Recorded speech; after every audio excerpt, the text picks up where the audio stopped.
किसी मनुष्य की बुराई को बताना आम लोगों की पहचान है, पर बुराई में अच्छाई ढूंढना खास लोगों की पहचान है।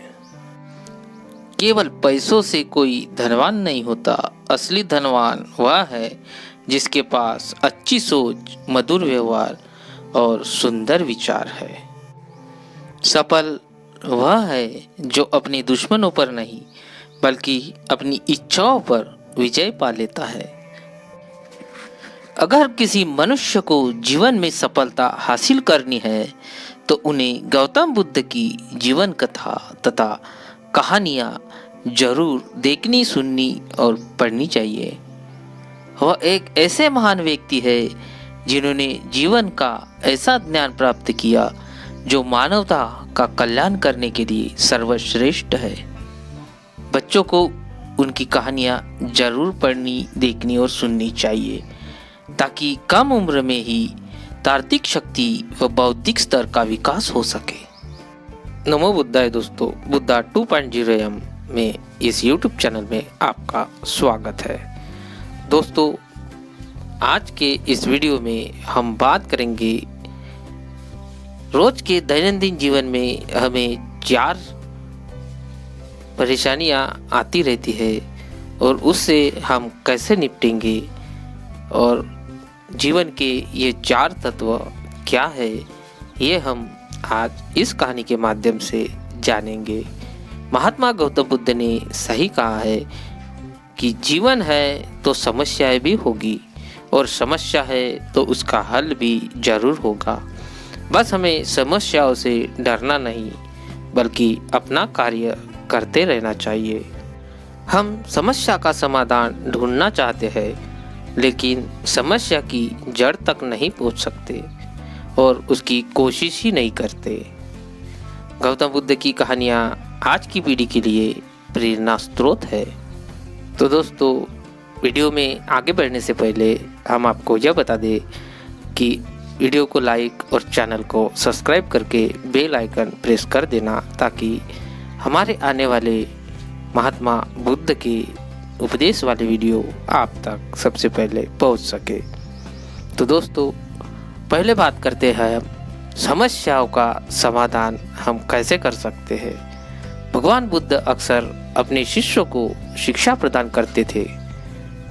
एक दिन प्रातःकाल बहुत से भिक्षु उनका प्रवचन सुनने के लिए बैठे हुए थे। बुद्ध समय पर सभा में पहुंचे, पर आज शिष्य उन्हें देखकर चकित थे क्योंकि आज पहली बार वे अपने हाथों में कुछ लेकर आए थे। करीब आने पर शिष्यों ने देखा कि उनके हाथ में एक रस्सी थी।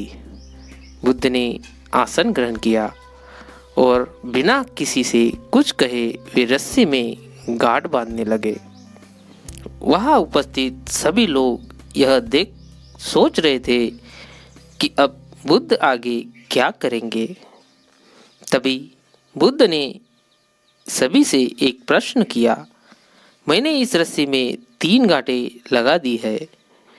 अब मैं आपसे ये जानना चाहता हूँ कि क्या वही रस्सी है जो गठरी लगाने से पूर्व थी। ये प्रश्न पूछने के बाद वहाँ का एक शिष्य ने उत्तर दिया, गुरुजी,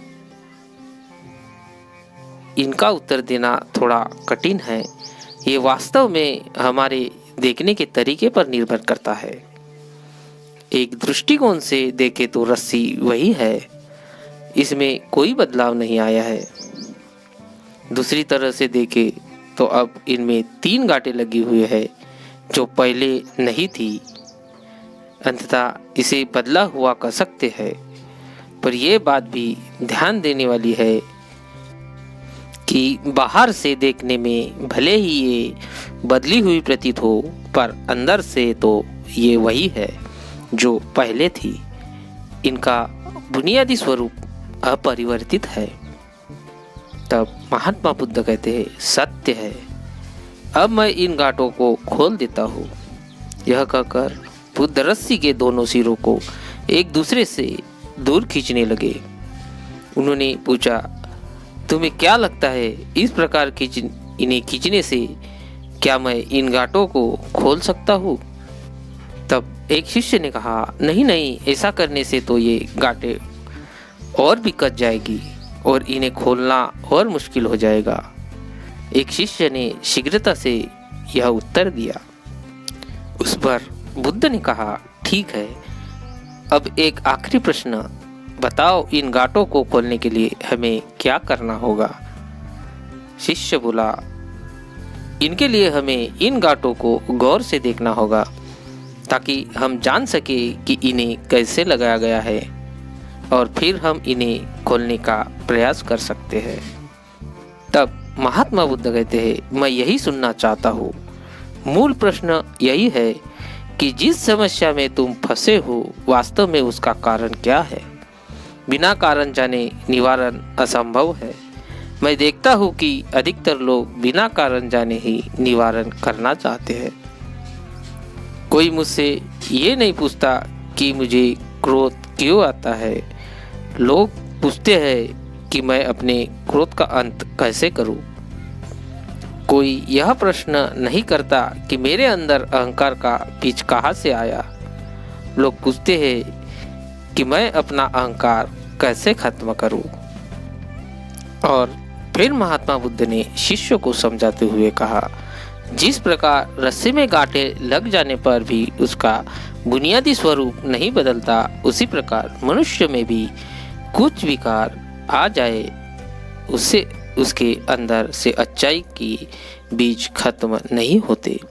जैसे हम रस्सी की गांठें खोल सकते हैं, वैसे ही हम मनुष्य की समस्याएं भी हल कर सकते हैं। इस बात को समझो कि जीवन है तो समस्या भी होगी और समस्याएं है तो समाधान भी अवश्य होगा। आवश्यकता है कि हम किसी भी समस्या के कारण को अच्छी तरह से जाने, निवारण खुद ही प्राप्त हो जाएगा। महात्मा बुद्ध ने अपनी बात पूरी की। तो दोस्तों, ये कहानी से आपने क्या सीखा है? दोस्तों, मैं उम्मीद करता हूँ कि आप समस्याओं का समाधान करने के लिए ये कहानी आपको मदद कर सकती है। दोस्तों, मनुष्य की समस्याएं तो आती ही रहती है और उसे समझकर उसके कारण को जानकर ही समस्याएं दूर कर सकते हैं। बिना कारण जाने कोई भी समस्या दूर नहीं हो सकती है। ये जीवन का एक सत्य है। तो दोस्तों, अब चलते हैं हम हमारी दूसरे कारण की तरह और दूसरी कहानी की तरफ। ये भी हम कहानी के जरिए ही जानेंगे। दोस्तों, गौतम बुद्ध के जीवन से जुड़ी कई प्रासंगिक चर्चित कहानियां हैं। आइए देखते हैं एक ऐसी ही प्रासंगिक जिसमें उन्होंने एक महत्वपूर्ण सीख दे दी है। एक बार महात्मा गौतम बुद्ध किसी गांव में गए। वहां एक स्त्री ने उससे पूछा कि आप तो किसी राजकुमार की तरह दिखते हैं, आपने युवा अवस्था में गेरुआ वस्त्र क्यों धारण किया है? उस स्त्री को उत्तर देते हुए महात्मा बुद्ध उसे कहते हैं कि मैंने 3 प्रश्नों के लिए हल ढूंढने के लिए संन्यास लिया है। फिर उसे समझाते हुए महात्मा बुद्ध कहते हैं, हमारा शरीर युवा और आकर्षित है, लेकिन यह वृद्ध होगा, फिर बीमार होगा और अंत में यह मृत्यु को प्राप्त हो जाएगा। मुझे वृद्धावस्था, बीमारी और मृत्यु के कारण का ज्ञान प्राप्त करना था। बुद्ध की बात सुनकर स्त्री बहुत प्रभावित हो गई और उसने उन्हें भोजन के लिए आमंत्रित किया। जैसे ही ये बात गांव के लोगों को मालूम हुई तो सभी ने बुद्ध से कहा कि वे उस स्त्री के यहाँ ना जाए क्योंकि वह स्त्री चरित्रहीन है।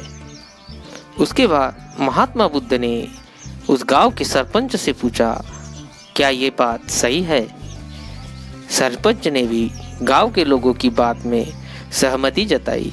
तब बुद्ध ने सरपंच का एक हाथ पकड़कर कहा कि अब ताली बजाकर दिखाओ। इस पर सरपंच ने कहा कि यह असंभव है, एक हाथ से ताली नहीं बज सकती भगवान।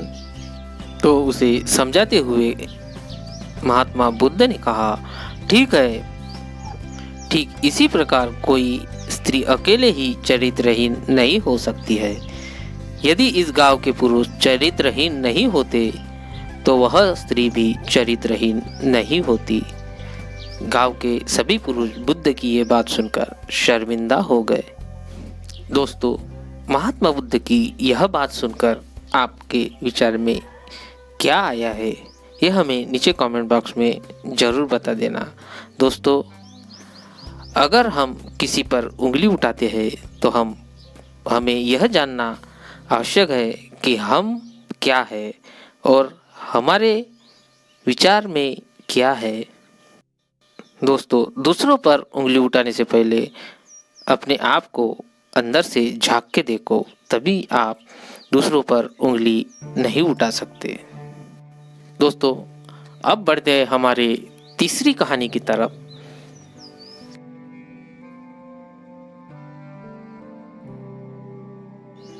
जब बुद्ध वृद्ध हो गए थे तब एक दोपहर एक वन में एक वृक्ष तले विश्राम को रुके थे। उन्हें प्यास लगी तो आनंद के पास के पहाड़ी के झरने पर पानी लेने गया था, पर झरने से अभी अभी कई गाड़ियां निकल गई थी और उसका पानी गंदा हो गया था। कीचड़ ही कीचड़ और सड़े पत्ते उसमें उभर कर आ गए। ये आनंद उसका पानी पीने लायक योग्य नहीं है, यह सोचकर वापस आ गए। उसने बुद्ध से कहा, झरने का पानी निर्मल नहीं है, मैं पीछे लौटकर नदी से पानी ले आता हूँ। नदी बहुत दूर थी। बुद्ध ने उसे झरने का पानी ही लाने को वापस लौटा दिया। आनंद थोड़ी देर में फिर खाली लौट आया। पानी उसे लाने जैसा नहीं लगा, पर बुद्ध ने उसे इस बार भी वापस लौटा दिया। तीसरी बार आनंद जब झरने पर पहुंचा तो देखकर चकित हो गया। झरना अब बिल्कुल निर्मल और शांत हो गया था। कीचड़ बैठ गई थी और जल बिल्कुल निर्मल हो गया था। यही स्थिति हमारे मन की भी है। जीवन की गाड़ियाँ उसे खराब कर जाती है, मत देती है, पर कोई यदि शांति और धीरज से उसे बैठा देता है तो कीचड़ अपने आप नीचे बैठ जाता है और सहज निर्मलता का आगमन हो जाता है। दोस्तों, मन को शांत रखकर ही अब हमारे कार्य हम कर सकते हैं। अगर हम क्रोध या राग द्वेष से हम अपने कार्य करेंगे तो कार्य कभी सफल नहीं हो सकते। हम शांत दिमाग से मन को शांत करके अगर कार्य करते हैं तो हमारे कार्य कभी विफल नहीं हो सकते। कोई भी कार्य करने के लिए हमें उसकी नींव पहले रखनी चाहिए। दोस्तों, अब हम चलते हैं हमारी चौथी कहानी की तरफ। बुद्ध अपने प्रवचनों में इनमें शिष्यों को बहुत सी कथाएं सुनाते थे। यह कथा भी उन्हीं में से एक है। कभी किसी काल में किसी नगर में राम और श्याम नामक दो धनी व्यापारी रहते थे। वे दोनों ही अपने धन और वैभव का बड़ा प्रदर्शन करते थे। एक दिन राम अपने मित्र श्याम के घर उससे भेंट करने के लिए गया। राम ने देखा कि श्याम का घर बहुत विशाल है और 3 मंजिला है। 3 मंजिला इमारत 2500 साल पहले बनाना बहुत बड़ी बात थी और उसे बनाने के लिए बहुत धन और कुशल वास्तुकार की आवश्यकता होती थी। राम ने यह भी देखा कि नगर में सभी निवासी श्याम के घर को बड़ा विस्मय से देखते थे और उसकी बहुत बड़ाई करते थे। अपने घर वापसी पर राम बहुत उदास था कि श्याम के घर ने सभी का ध्यान खींच लिया है।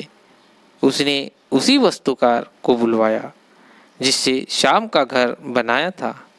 उसने वास्तुकार से श्याम के घर जैसा ही 3 मंजिला घर बनाने को कहा। वास्तुकार ने काम के लिए हामी भर दी। और काम शुरू हो गया। कुछ दिनों बाद राम का काम का मुआयना करने के लिए निर्माण स्थल पर आया। जब उसने नींव खोदे जाने के लिए मजदूर को गहरा खड्डा खोदते हुए देखा तो वास्तुकार को बुलाया और पूछा कि इतना गहरा खड्डा क्यों खोदा जा रहा है। तो वास्तुकार ने कहा, मैं 3 मंजिला इमारत पर काम कर रहा हूँ। वास्तुकार ने कहा, सबसे पहले मैं मजबूत नींव बनाऊंगा, फिर क्रमशः पहली मंजिल, दूसरी मंजिल और तीसरी मंजिल बनाऊंगा। मुझे इस सब से कोई मतलब नहीं। ये राम ने कहा, तुम सीधे ही तीसरी मंजिल बनाओ और उतनी ही ऊंची बनाओ जितनी ऊंची तुमने शाम के लिए बनाई थी। नींव की और बाकी मंजिलों की मुझे परवाह नहीं है। इस बात पर वास्तुकार ने कहा, ऐसा तो नहीं हो सकता। ठीक है, यदि तुम यह नहीं करोगे तो मैं किसी और से करवा लूँगा। ये राम ने नाराज होकर कहा था। उस नगर में कोई भी वास्तुकार नींव के बिना वह घर नहीं बना सकता था। फलस्वरूप वह घर कभी नहीं बन पाया। अंततः किसी भी बड़े कार्य को संपन्न करने के लिए उसकी नींव सबसे मजबूत होनी चाहिए एवं काम का योजनाबद्ध तरीके से नियोजन होना चाहिए। तो दोस्तों, इस वीडियो से आपने क्या सीखा, ये हमें नीचे कमेंट बॉक्स में ज़रूर बता देना। और वीडियो अगर अच्छा लगा हो तो शेयर ज़रूर करना। और वीडियो को अभी तक लाइक और चैनल को सब्सक्राइब नहीं किया हो तो वीडियो को लाइक और चैनल को सब्सक्राइब करके बेल आइकन प्रेस कर देना, ताकि हमारे बुद्ध ज्ञान वाले वीडियो आप तक पहुंच सके। तो दोस्तों, आप जहां भी रहे खुश रहे और खुशियां बांटते रहे। तब तक के लिए नमो बुद्धाय। जय हिंद।